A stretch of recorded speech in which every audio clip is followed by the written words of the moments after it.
при наступлении страхового случая, да, если вот ДТП, и он признан страховым случаем, да, то страховая компания, она обязана выплатить.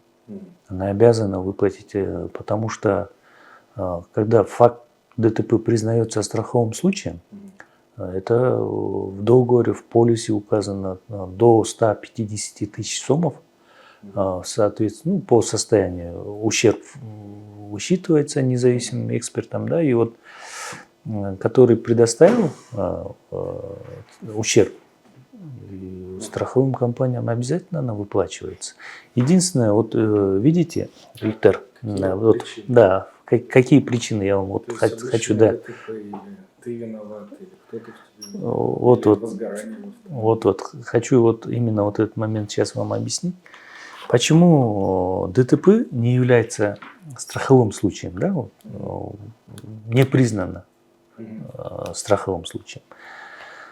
Это вот когда, смотрите, ОСАГО – это обязательное страхование гражданско-правовой ответственности автовладельцев транспортных средств, да? Правильно? То есть мы не страхуем ваше имущество, то есть автотранспорт, а именно вашу ответственность, да, перед третьим лицом. И в случае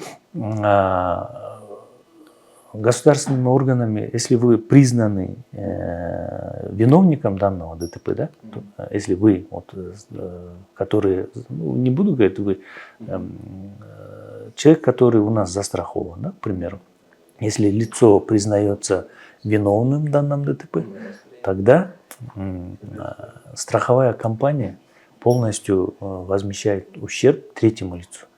То есть с кем он совершил ДТП, да? Это страховой случай. То есть вы виноваты, вашу вину, ответственность полностью берет на себя страховая компания, где вы застрахованы.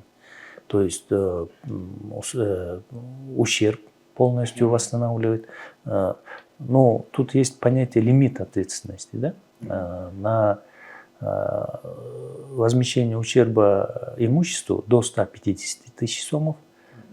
Плюс, если там кто-то пострадал, да, нанесен ущерб здоровью, там по категории делятся до 300 тысяч сомов, получается, тоже выплачивается пострадавшим лицам.